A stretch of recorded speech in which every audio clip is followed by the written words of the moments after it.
Today I'm making a zippered pouch, also known as a Dopp Kit, from a sleeping bag that has sentimental value. Let's get started.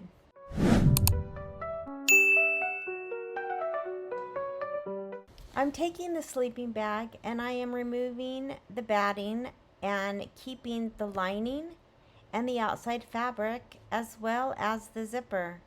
I will be using all of these to make my zippered pouch, or what's known as a Dopp Kit or a shaving kit. I've ironed the lining and the outside fabric, and I've also prepped my pieces for the handle and the two little tabs that will be on the end. Those are simply cut 4 inches wide, and I cut them about 9 inches long. These are not cut to size yet, but I will fold these in half and press, then fold each of the long edges to that center crease and press, and then refold in half. This will give me an approximate 1 inch width little strip of fabric that I will top stitch on both edges, and then I will set those aside. I took this bedroll apart and undid the batting and the lining. It left these pretty permanent marks. So I am going to fold this in half and have this along the bottom center of the bag. So I am cutting my fabric to 18 inches wide by 23 inches long. And this fold, that was that mark, that's pretty permanent in the sleeping bag, is going to be towards the bottom. It will be, right here, because this is folded in half. So I will measure 11 and a half on this piece of fabric, and then when it's opened up it will be 23 inches long, and then I will cut to 18 inches wide. Here's my very professional pattern on a paper towel, and I'm not sure, it looks like 118, but anyways, 18 inches wide by 23 inches long, and that will of course be folded in half. That's the entire length. And then I will box with 2-inch corners, and I'll show you that. But let's get this fabric cut. I also wanted to mention that normally I use my clear rulers and I measure from the ruler and not with the grids on my mat unless I'm doing super long like borders for quilts.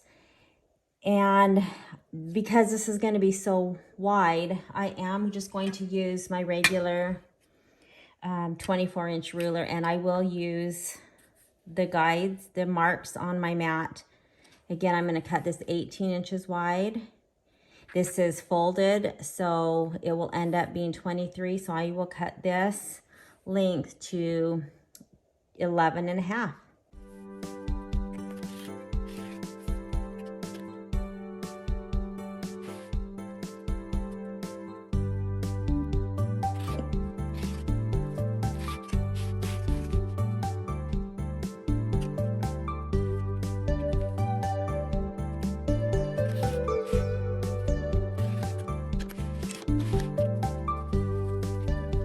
Now I'm taking the inside lining of the sleeping bag, and I am also going to cut to that exact size.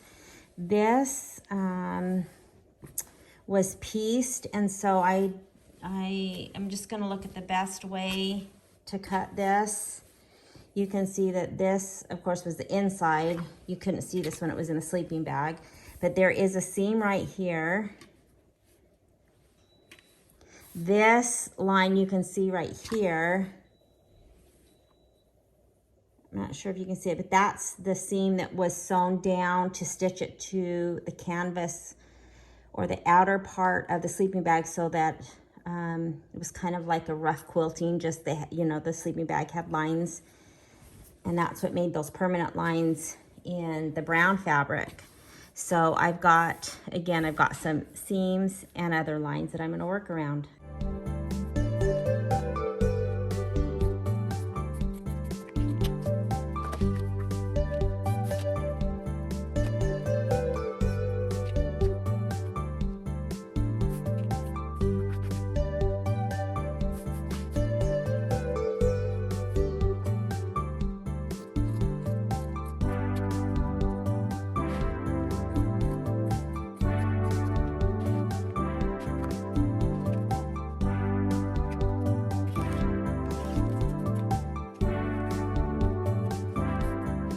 So I have my 2 pieces cut exactly to the same size.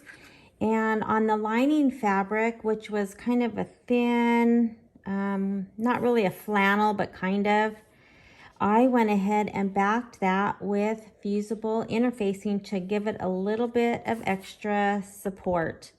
I am not going to line this canvasy material. It's pretty pliable, and so it probably could do good with some type of maybe fleece or fusible, but I think I'm just going to leave this as is. So now it's time to put our zipper in. The zipper is in rough shape, but I think I have enough to get a usable portion. I have several areas that have been ripped, and so I will cut those out. I have to put the slide or the zipper pull back on, and you can see that I cut a little bit of the zipper teeth off to give me like a little handle, and it was easier to put the pull back and make it a working zipper. And then I ironed this flat and will use that portion for my pouch.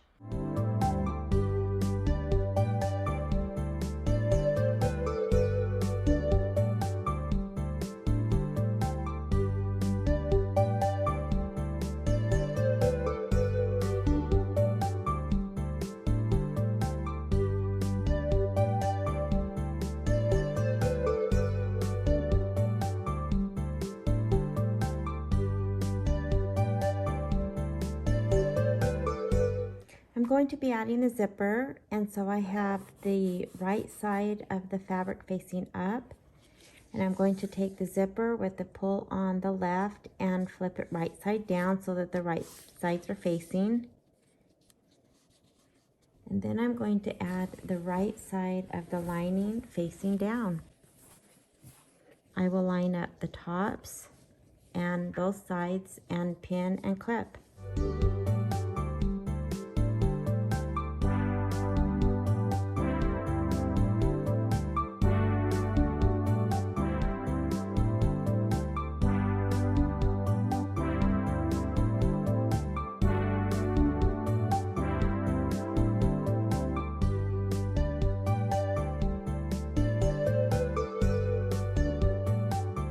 So I've clipped the edges all together, the outside fabric, the top of the zipper, which is face down, right sides together with the outside fabric, and then the lining is also face down. I have a little bit of extra zipper that I'll cut off when I'm done sewing, and I made it longer so that this doesn't get in the way of me sewing. Now, some people like to sew right next to the teeth. You can see the teeth here. I like to sew a little bit farther away. I like the look of having a little bit of this zipper tape show, especially now there are some zippers that the tape is actually a decorative print.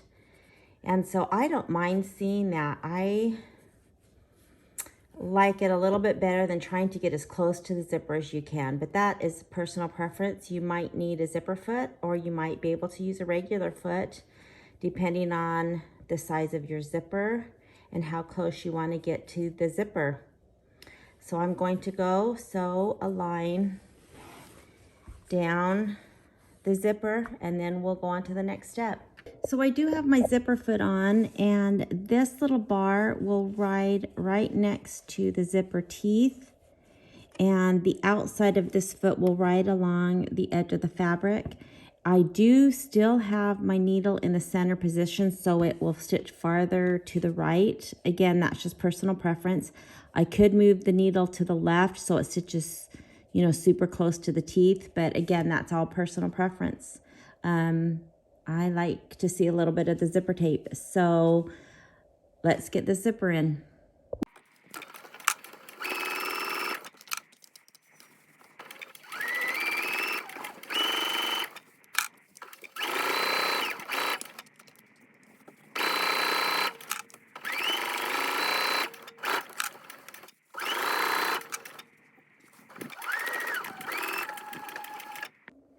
So when I open this to the right side, you can see that I left, I don't know, maybe about 1/4 of an inch.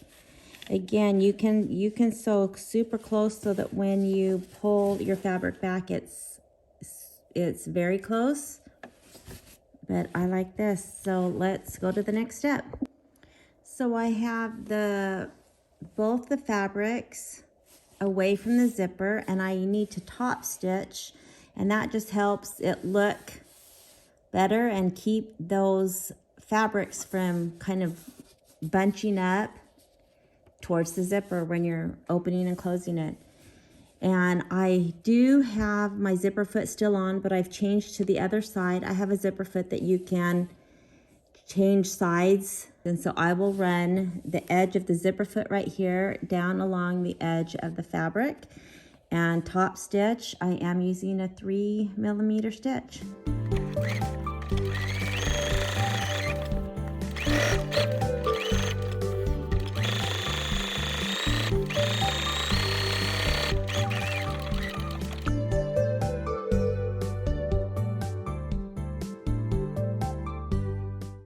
So here is one side of the zipper done, and remember I have the wrong sides together, and so now we need to attach the other side to the top of the zipper.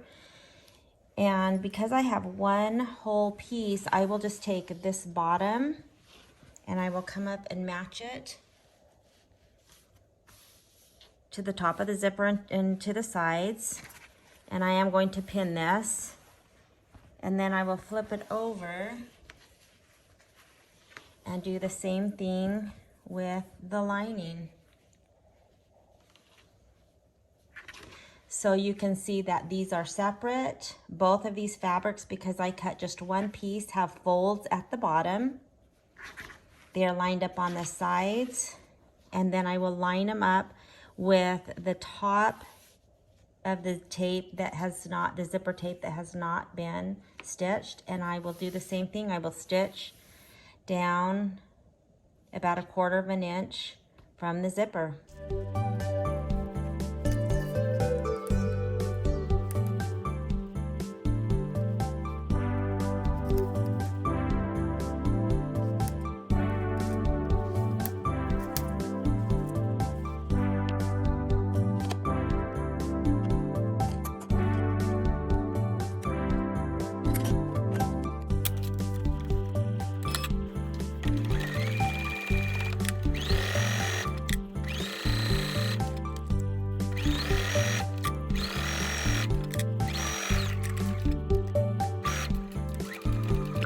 So now I have the second side sewn, and we need to top stitch, but because I have one piece for the front and one piece for the lining, you can't just open it up like we did the other way to get this open. So what I need to do is I'm going to open my zipper. I need to kind of move everything out of the way because we've got, looped pieces of fabric. And I'm going to open it just a little bit because I need to flip this whole thing because I need to be able to top stitch and have those fabrics together. Now, if you were to cut this like most patterns, you would have 4 pieces of fabric. You'd have 2 fronts and 2 linings, and so you would just simply pull them away from the zipper like I did the first half. But because I have just one piece of fabric for each, this is the way I have to do it in order to get it opened up so that I can do the top stitching. So the most important part is to just make sure that you have your outside fabric on the outside and it is wrong sides together with the lining. So both right sides are facing out, just like this first, actually this first piece was. We just have to do it a little bit different in order to get to that point. So I'm going to smooth this out, kind of pull the fabric away from the zipper because I don't want any, lumps when I'm top stitching. You can iron. I didn't. I'm just kind of finger pressing. And now because we have a tube, I have to open the zipper. It's going to be a little bit harder, and I probably, if I were to do this again, I probably would have left the zipper way maybe 4 or 5 inches longer, because then I could have zipped it all the way out and easily top stitch this. But I really don't want to have to re-put this zipper on because it was, you know, kind of hard. So let's see if this will work if I keep it right at the end. I just don't want it to slide off. So I finger pressed it, and now I'm going to go and do the top stitching. I've also decided that I'm going to do a little tack, a little bar tack, so that my zipper doesn't accidentally come out. And that is just, you know, sewing back and forth several times to make that zipper so that it won't open, or so the slide won't accidentally slide off. Also, I would not do this if this was a metal zipper. This is actually a plastic or nylon zipper, and so if this were a metal zipper, I would just do it by hand and do a little whip stitch, but I am going to go slow. You can use the hand crank to do it. I'm using my foot pedal, but you need to make sure to go super slow just in case that needle hits that plastic in just the right way to break a needle. But I haven't really had too many problems with the plastic. And of course, I have the underneath side out of the way. So now that I have that tacked down, let's get the top stitch done. And so it's hard to see, of course, because I have black thread, but now if I push this, it won't slide off accidentally. Again, if I were to do this, I would have left a lot longer piece, maybe, you know, like I said, 5 or 6 inches. Then I could have pulled this all out of the way, and this would have laid flat down. I am, at the end, going to have to kind of finagle it to finish that last bit of stitching.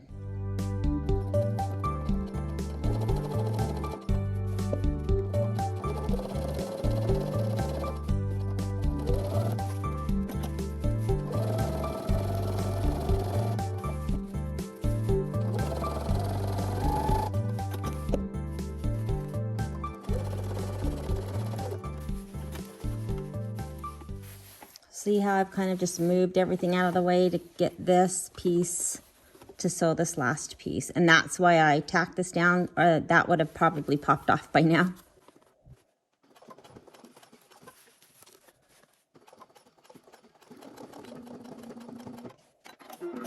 All right, so now that the top stitching is done, I'm going to zip this back up. And then we need to flip it again so that we have the separate pieces. Now I haven't tacked this down, so I don't want to, you know, pull that off. So I'm going to leave it like that. So of course this is how the bag will be when it's done. It will have the lining, you know, inside when you open it. But now I need to turn it so that we have those 2 separate pieces again, like we did at the very beginning when we added the second part of the zipper. So I need to separate the front fabric from the lining fabric. So now you can see I have the looped lining fabric and I have the looped outside fabric. And we're going to be getting it ready to stitch this and box the corners. But before I do that, I need to do some of the tabs and the handle that I made from the outside fabric. I just need to top stitch them. So here are the pieces that I showed earlier. They are 4 inches wide, and then I just pressed them towards the fold in the center and then pressed them again. So they're about 1 inch wide. I'm going to top stitch down both edges. I didn't cut these to size yet. I'm going to do that in just a few minutes. but it was easier just to do 2 pieces and then I can cut them to size when I'm done. So let's get these top stitched.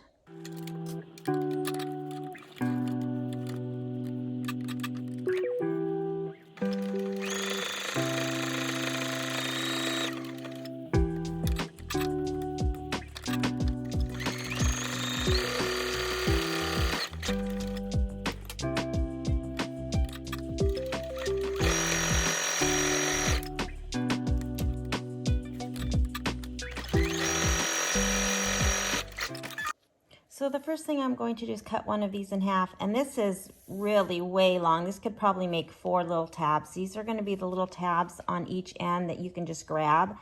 They'll probably be about 1 inch long, so you can see that I have way more than I needed. But so the first thing I'm going to do is just cut this in half, and then when I put these in, I will fold them. And I'll show this in a minute, but I will put only as much as I want to show on the outside, so say 1 inch, and then all this extra would just be eventually cut off. So it doesn't matter that they're longer. It's definitely better than being shorter. So those are the 2 little tabs for each end, and then this will be the handle on one end. You don't necessarily really need a tab on the end if you're putting a handle, because usually that, the handle is what you grab to then open. But I just like the look of the tab, so I'm going to add it. And but that's optional. So let's go and get this sewn together. So before I can put the little tabs and the handle on, I need to get this straight and set so that it's even. So I have the zipper almost zipped up all the way, and I went ahead and did a little tack down to keep that together, because I'm going to need to open this zipper so that I'll be able to turn it. So I'm just going to open it a little bit. This is still together so that I can sew it and there won't be a huge gap. So what I need to do is line the center of each of the loops of fabric over the zipper. And I know that this is the center, that line in the fabric. So I will just place that line and center it over the zipper. And I'm just going to temporarily clip this. And then I need to do the same thing with the lining. So since I don't have a center line, I could either lift this up and mark the center.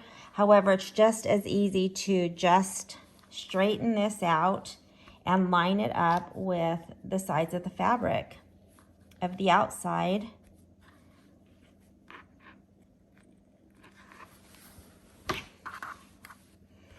And then just adjust it so it's even. Now it looks like when I sew this, I'm gonna sew using the outline or the outer edge of the outside fabric, and then if I need to trim that because I was a little bit off, that's fine.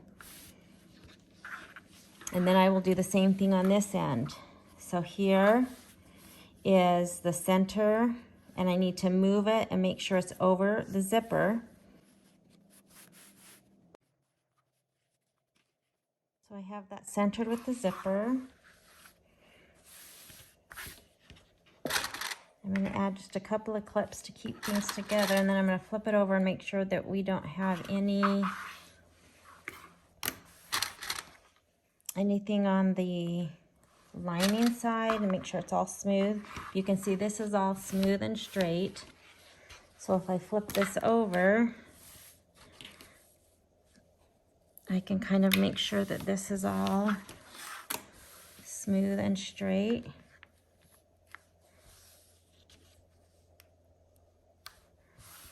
Looks good. So now it's time to put the little tabs in. Now this longer piece up here is the top. Here's the zipper pull because I've opened it, but the zipper pull when closed will be at this end. So I'm going to start with this end down here. And what I think I'm going to do with the zipper or with the tab is to put a little, you know, you could put a D-ring or a little hook. You don't have to do anything. You don't even have to put the tab. But I'm going to slide this on. Let me see what looks better. So I'm going to have this towards the bottom of the bag just because at the top there will be the zipper pull, the plain tab, and also a handle. So I don't know if this will ever be used, but I just think it's cute and adds kind of an industrial touch. Now this will go centered over the zipper.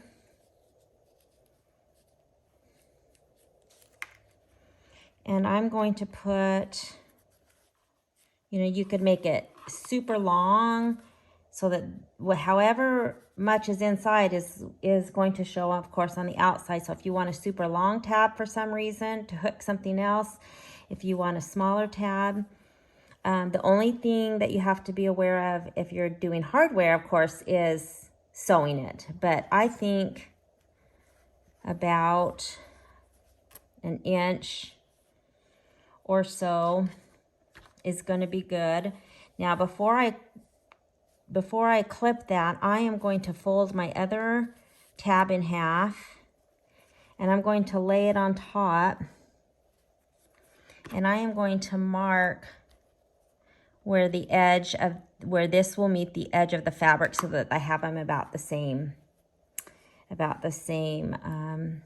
size.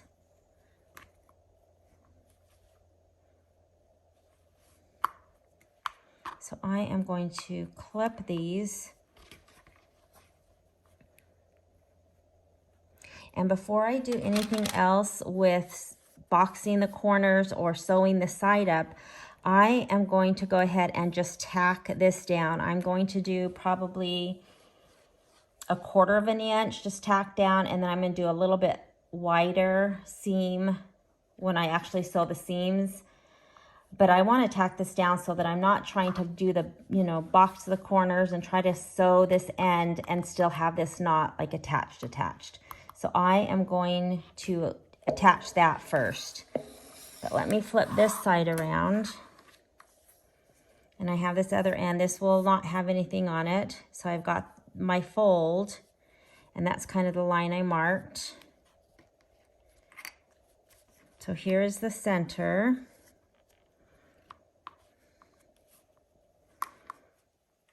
And remember, I'm a little bit off here, so I think I'm going to cut this because I measured this and my brown fabric is straight. And so I am going to put my mark along the brown fabric instead of bringing it out towards the raw edge of this lining, if that makes sense.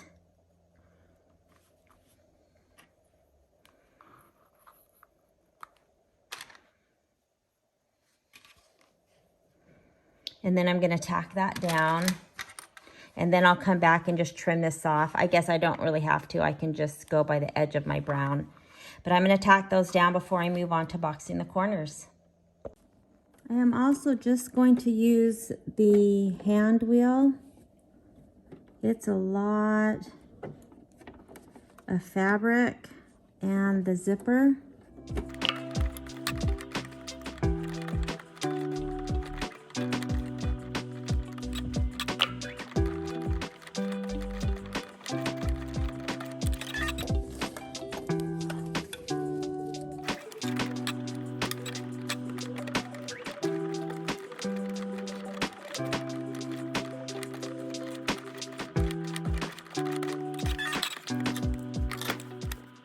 So now before I sew the sides, I am going to mark, I'm not going to mark the box corners quite yet, but I'm going to mark the width of the box corners. So I'm going to do 2-inch corners out of each of the edges, but I am first going to mark just the 2 inches from the fold over, and this is a 2-inch ruler.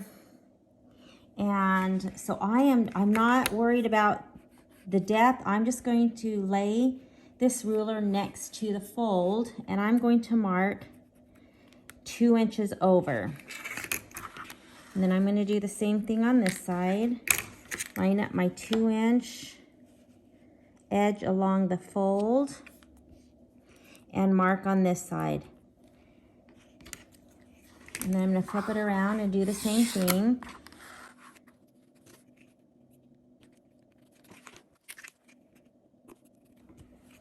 So what that allows me to do is, because I'm going to be cutting a 2-inch square, so basically this amount is going to be cut out, I am going to start where that 2-inch ends and sew this entire seam.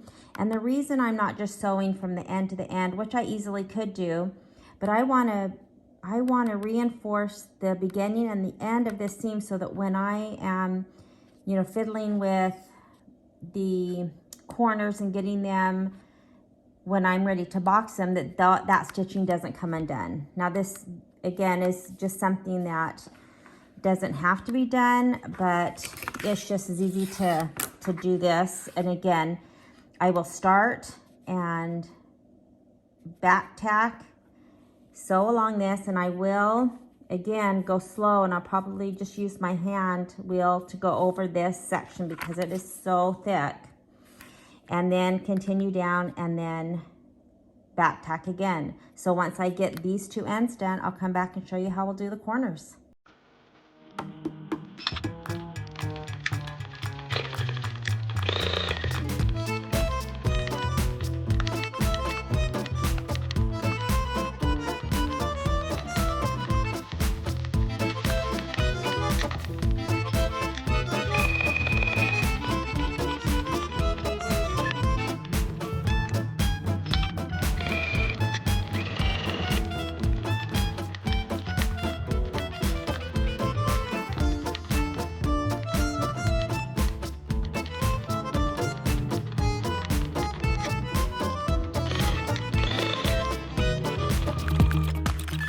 So you can see that I stitched, leaving these 2 inches open on both ends.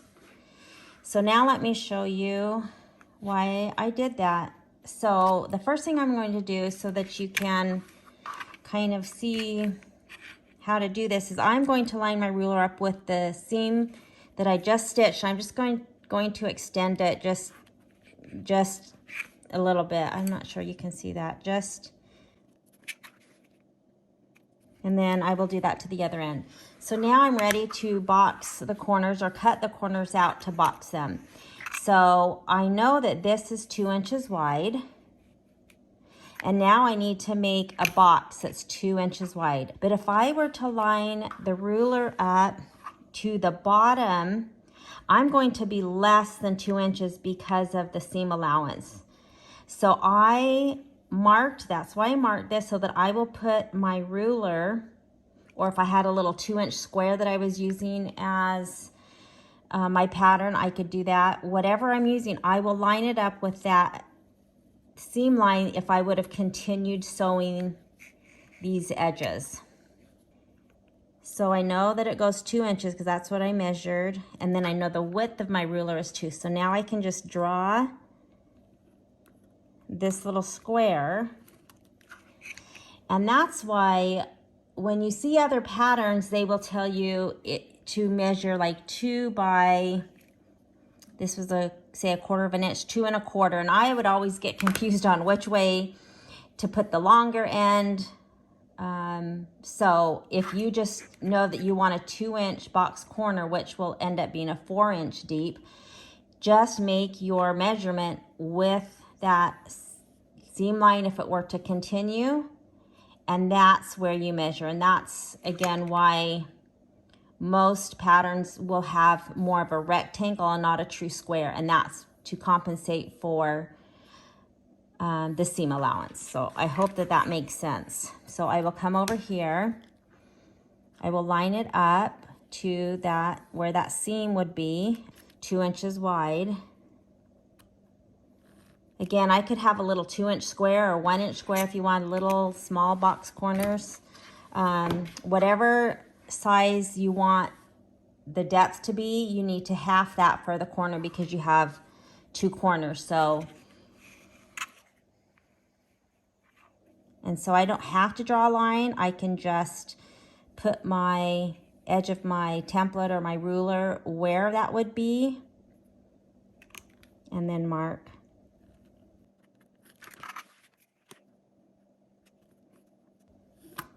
Now you could, since these are separate and not sewn together, you could flip it over and mark, but I am just going to cut both of these together.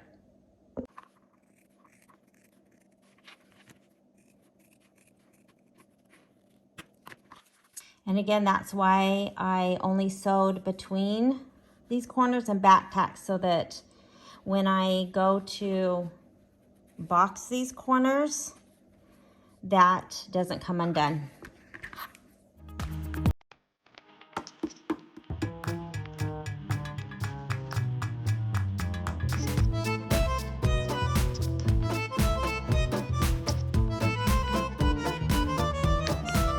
Now you may be wondering, because I haven't really talked about this, is how I'm going to turn this, because most patterns, the lining, you do not sew the whole way. You would leave an opening, but ours is folded, so I have no opening anywhere, and that's because I am going to be doing French seams when I sew this together, instead of having to put binding or something like that on the inside to cover the raw seams. And I'll show you that in a minute, but just in case you're wondering how I'm turning this and that I didn't leave any openings, that's why.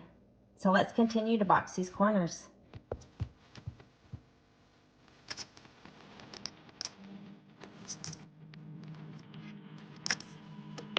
So now what I need to do before we can box the corners is I need to start turning this out. So I will go to the lining and I will start to turn. And let's see where my opening is down here. I'm going to flip it this way.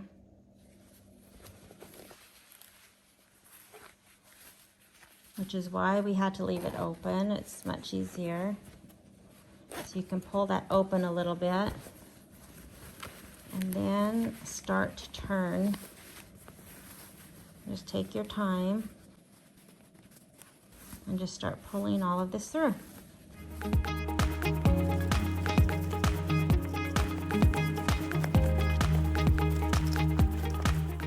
So now normally what people do is they would do, this is the lining, they would keep the lining out and they would do the box corners. And then you would have, if these were the boxed corners and you just flip this inside out, this would be a raw edge. And so then most people would cut some binding. You'd have to sew it to cover the raw edge. But I am going to do a French seam. So I need to do one more turn and I need to turn it right side out.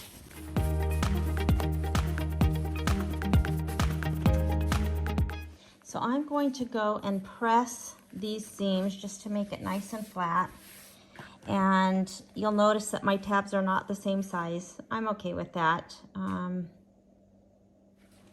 But that's okay. And then you'll also notice that there is no center seam that most patterns then would have you, because you turn through here and you would have to fold that in and then sew, and then you would have kind of that, you know, little seam that you can see. But now there's just no seam right there. It looks great. So I'm going to go press both of the ends and then attach the handle. So the handle, again, I did not remember cut this to size, and I'll do that in just a minute.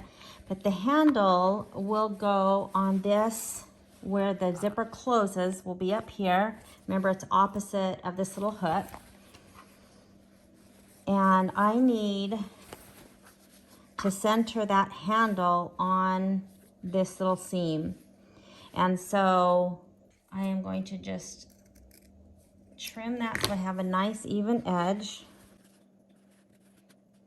Now I don't want it just flat across. I want some give. So I think I'm going to make it just maybe 1/4 of an inch to 1/2 inch bigger. So if I lay it straight flat, and equal. And this is another reason why I don't like to cut them to size until I've got the actual bag sewn, just in case. So I am not going to cut it even. I'm going to cut it just maybe between 1/4 and 1/2 inch longer. So see how that's longer? But now I need to pull that back, center it over that seam, and sew. I will sew the ends even, but now you can see that that gives just a little bit of a gap. So it's a handle that you can grab. So I'm going to go baste those. So I've basted one edge, but I thought I'd show you because you want to make sure that you're not catching any of this other box that we're going to do for the corners. So I am just going to kind of spread this out as best as I can. And I just want the edge and not any of that other corner piece. And I will do it less than 1/4 inch. I just want this so that it's easier when I do the box corner so it won't move.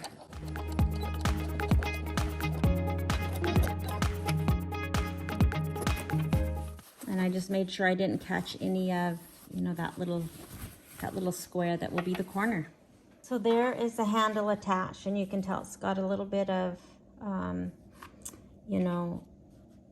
gap there so that you can grab it. So now it's time to box the corners. And again, this might seem backwards because we're on the right side of the pouch and not the inside, which you normally would do. So these little corners, I am going to take, and this little point of the corner, I'm going to spread those apart, and that will become our corner that we need to sew in order to make this box corner.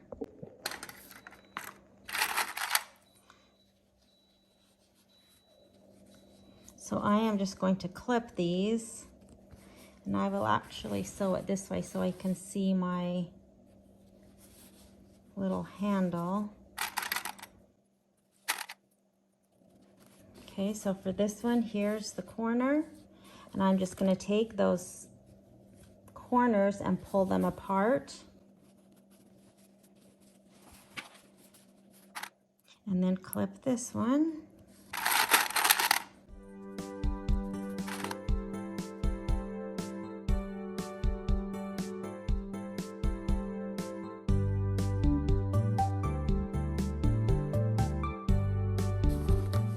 Now you could, if you wanted to, fold, when this is folded like the corner, you could mark the center to make sure that the center lines up with the seam. But as long as you have those points of the corner and you pinch those, it just lines up, the way it needs to. So you don't have to mark that center if you don't want to. So now I have all 4 corners clipped, and I am going to go sew about 1/4 inch along each of these raw edges.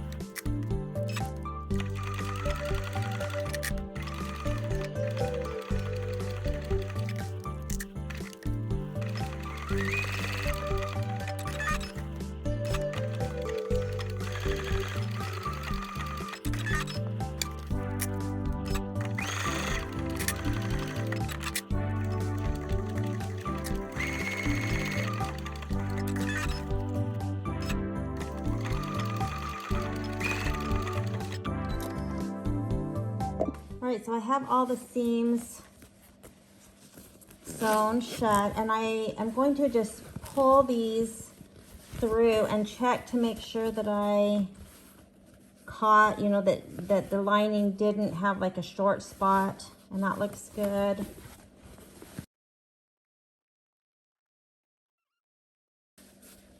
For example, let's say that I turned this and the edge of the lining didn't quite get caught in that seam, and it was showing and it was not, you know, didn't get sewn down. What I would do is turn it back to the right side and make that seam a little bit wider. Like, I was pretty close, so I sewed it this way, I think. And you can see kind of how close I got. So if that, let's say, would have been up and poking through, then I would have just come back and made that a little bit wider. I'm okay because I'm actually going to trim this down. But always check to see if, you know, you need to make that just a little bit deeper to catch all those. So now what I'm going to do is I am going to take my little ruler, just because I have it handy, and use my rotary cutter, and I'm going to trim a little bit off of this and kind of clean up all the fraying edges. I'm not going to get super close, but maybe about 1/8 of an inch, and then we'll finish. We have one more step.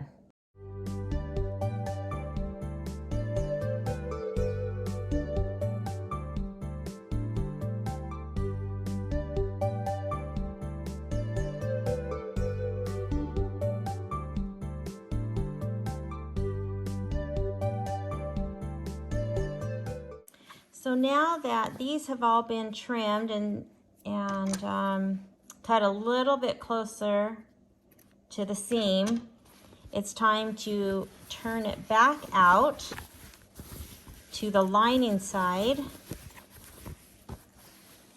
and then make sure that these corners are pressed up so that there's, you know, they're nice and even. And I'm going to go even actually give these a press on the iron.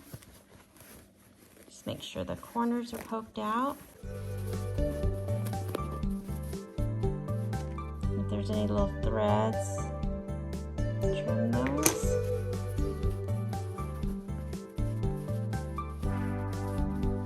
So I am going to go press these so that they're nice and even.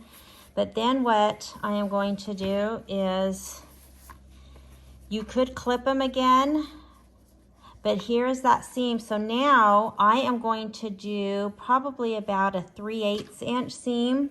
You can kind of feel the edge of the seam. You don't want any of this raw edge, you know, poking out. You want to completely encase that raw seam. So you can do it a little bit wider if you want. So that will be the next step.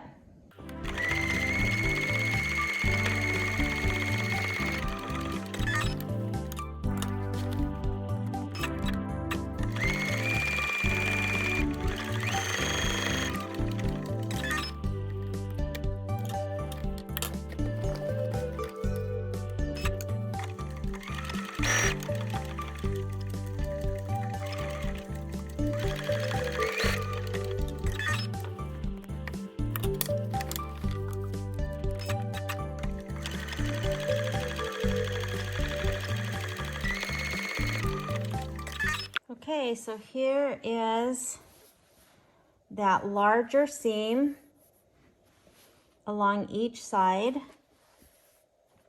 on the lining side. So now when we turn this back right side out, we've got a nice, of course, seam on the inside. There's no raw edges. We didn't have to do extra little bias strips or little strips of fabric over those. They're enclosed, and it's just a nice, neat way to finish this little bag. So just see if there's any extra threads, poke out, you know, all the corners, clean all the little threads off.